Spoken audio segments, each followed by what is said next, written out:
ఈ కార్యక్రమాన్ని వీక్షిస్తున్న వీక్షకులందరికీ ప్రభు అయిన యేసుక్రీస్తు నామములో శుభములు తెలియచేస్తూ ఉన్నాను. గత 4 వారాల నుంచి సోషల్ మీడియాలో ఒక విషయము ఎక్కువగా వైరల్ అవుతూ ఉంది. టాలీవుడ్ ఫిల్మ్ ఇండస్ట్రీకి సంబంధించిన సెలబ్రిటీ సమంత తన సొంత మతం క్రైస్తవ్యాన్ని విడిచిపెట్టి హైందవ మతాన్ని స్వీకరించింది అంటూ దానిపైన చాలా రకాల ట్రోల్స్ అనేవి నడిపించబడుతూ ఉన్నాయి. ఈ విషయం పైన ఎక్కువగా ట్రోల్స్ నడిపించేటువంటి వారు ఎవరైతే క్రైస్తవ్యం అంటే ఇష్టపడరో, క్రైస్తవ్యాన్ని ద్వేషిస్తున్నారో, క్రైస్తవ మతం రాబోయే దినాల్లో భారతదేశంలో లేకుండా చేస్తామని చెబుతున్నారో, వారు ఈ ట్రోల్స్ అనేవి చేస్తూ ఉన్నారు. అందులో వారు చేస్తున్నటువంటి ఒక ఘాటైనటువంటి ట్రోల్ని మనం గమనించినప్పుడు, సమంత క్రైస్తవ్యాన్ని విడిచిపెట్టి హైందవ మతాన్ని స్వీకరించినప్పుడు తన జీవితంలో అనేక ప్రశ్నలకు ఆమె సమాధానం కనుగొంది అనేటువంటి విషయాన్ని ఈ ట్రోల్స్లో వారు తెలియచేస్తూ ఉన్నారు. సమంత హైందవ మతాన్ని స్వీకరించడము ఒక ఘనమైనటువంటి విజయంగా వారు తెలియచేస్తూ ఉన్నారు. కొంతకాలమే ఒక వ్యక్తి తెలియచేశాడు, రాబోయే దినాల్లో మేము భారతదేశంలో క్రైస్తవ్యం అనే దాన్ని లేకుండా చేస్తాము, సంఘ కాపరులను మార్చేస్తాము, సువార్థికులను మార్చేస్తాము, విశ్వాసులను మార్చేస్తాము అని శపథం చేశారు. దానిలో భాగంగా ఈ విషయాన్ని వారు చాలా ఎక్కువగా ట్రోల్ చేస్తున్నారు. క్రైస్తవ్యానికి సంబంధించిన సెలబ్రిటీస్, సువార్థికులు, పాస్టర్లు, విశ్వాసులు అందరినీ కూడా మేము మార్చేస్తున్నాము అనే విషయాన్ని తెలియచేస్తూ ఉన్నారు. అయితే ఈ విషయాలు సోషల్ మీడియాలో వైరల్ అవుతూ ఉన్నప్పుడు, వాటిని మనం చూస్తూ ఉన్నప్పుడు మనం ఏ విధంగా స్పందించాలి, వాటిని ఏ విధంగా ఆలోచించాలి అనే విషయంలో క్రైస్తవులు వివేకం కలిగి ప్రవర్తించాలని ప్రభువు పేరిట మనవి చేస్తూ ఉన్నాను. మనము ఇందులో ఎంతవరకు వాస్తవాలు ఉన్నాయి అనే విషయాన్ని జాగ్రత్తగా గమనించాలి. మొట్టమొదటిగా సమంతాను గురించి ఆలోచన చేసినప్పుడు, ఆమె క్రైస్తవ కుటుంబంలోనే జన్మించింది.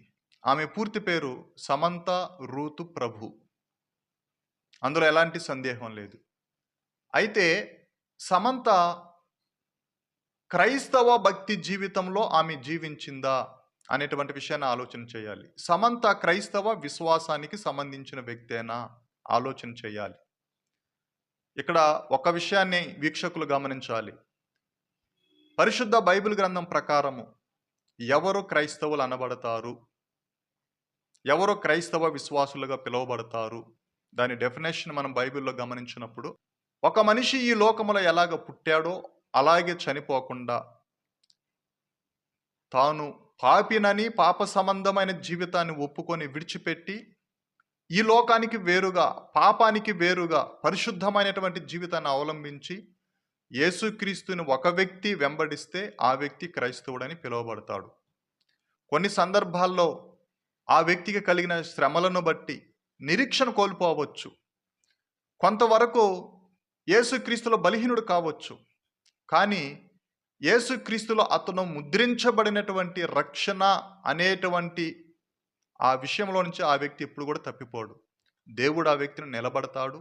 ఆ వ్యక్తిని క్రైస్తవుడుగానే ముందుకు కొనసాగించబడతాడు, క్రైస్తవుడుగానే మరణిస్తాడు. ఇక్కడ క్రైస్తవ మతానికి విశ్వాసానికి, హైందవ మతానికి విశ్వాసానికి మధ్య ఒక తేడాని గమనించాలి. హైందవ మతమే కాదు, ప్రపంచంలో ఉన్న అన్ని మతాలకు క్రైస్తవ మతానికి మధ్య ఒక తేడా అనేది ఉంది. హైందవ మతంలో మనము ఇప్పుడు ఎక్కువగా చూస్తూ ఉన్నాం, ఎక్కడ చూసినా గోడల మీద ఒక స్లోగాన్ని రాస్తూ ఉన్నారు. హిందువుగా పుట్టు, హిందువుగా చనిపో అనేటువంటి విషయాన్ని రాస్తూ ఉన్నారు.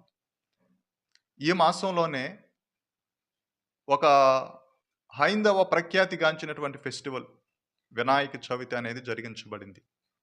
ఆ ఊరేగింపులలో హైందవ సహోదరులు ఎలాగా ప్రవర్తించారో ప్రపంచమంతా చూసింది.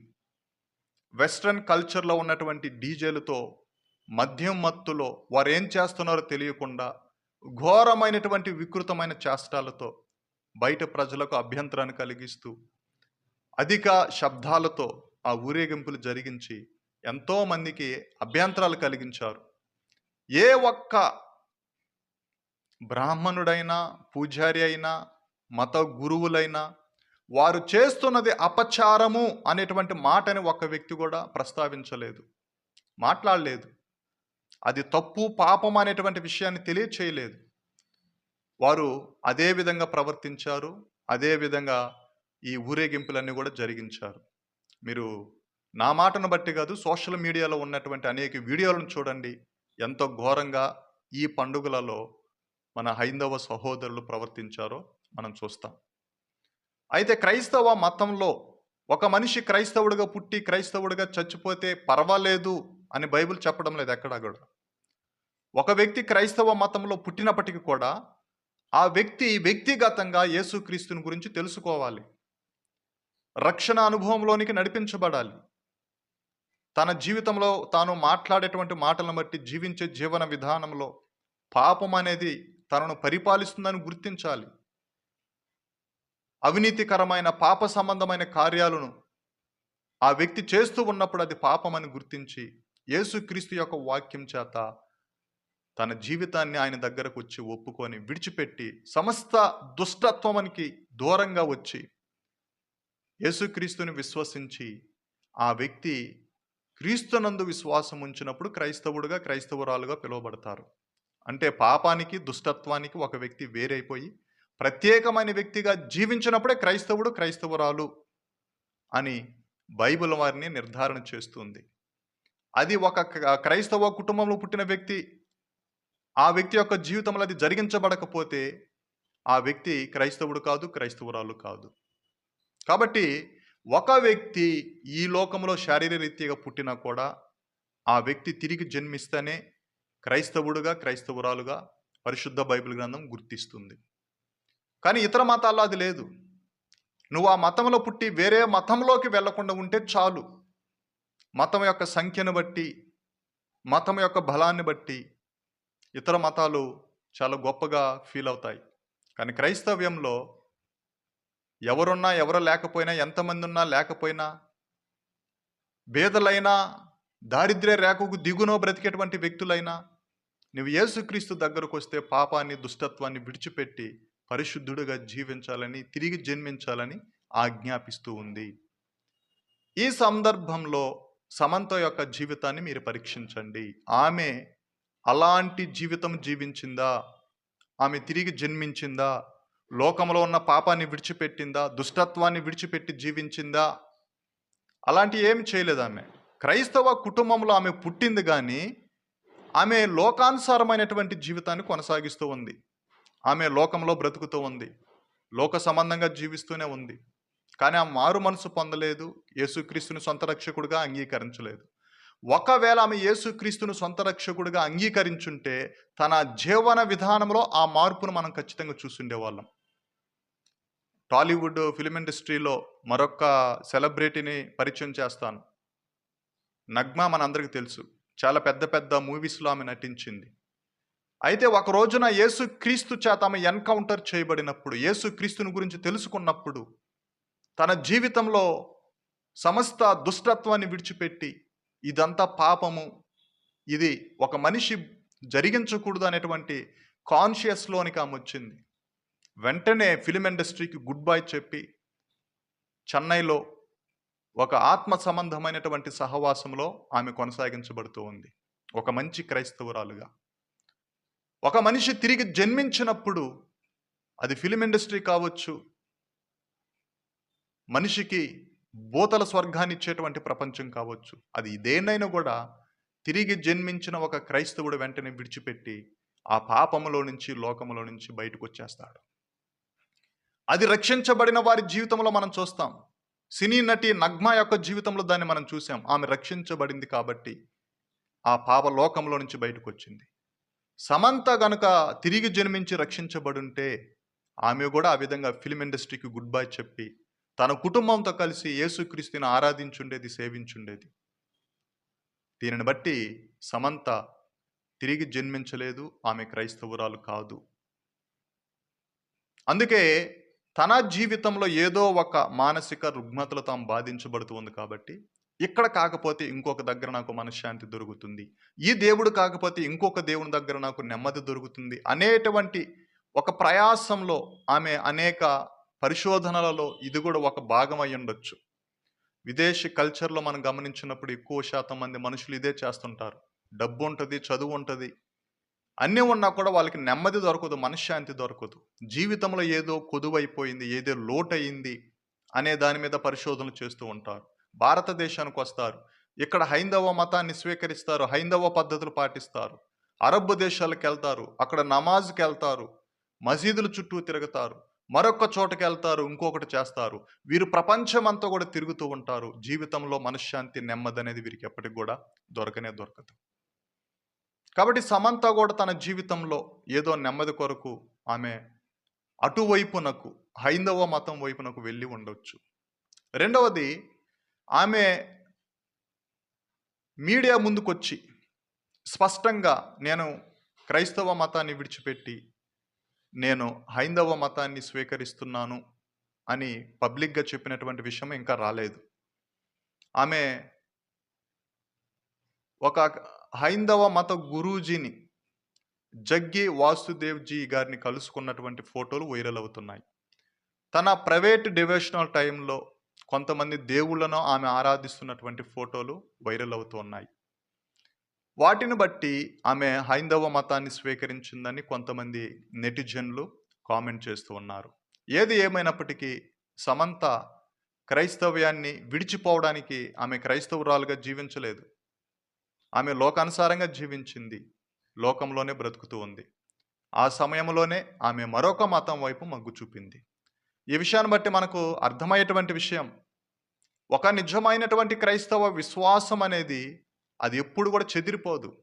దాని పునాది క్రీస్తు మీద ఉంటుంది కాబట్టి ఎన్ని కష్టాలు వచ్చినా, శోధనలు వచ్చినా, శ్రమలు వచ్చినా ఒక క్రైస్తవ విశ్వాసి తన విశ్వాసాన్ని విడిచిపెట్టి లోకము వైపునకు వెళ్ళడు అనేటువంటి విషయాన్ని నేను తెలియజేస్తూ ఉన్నాను.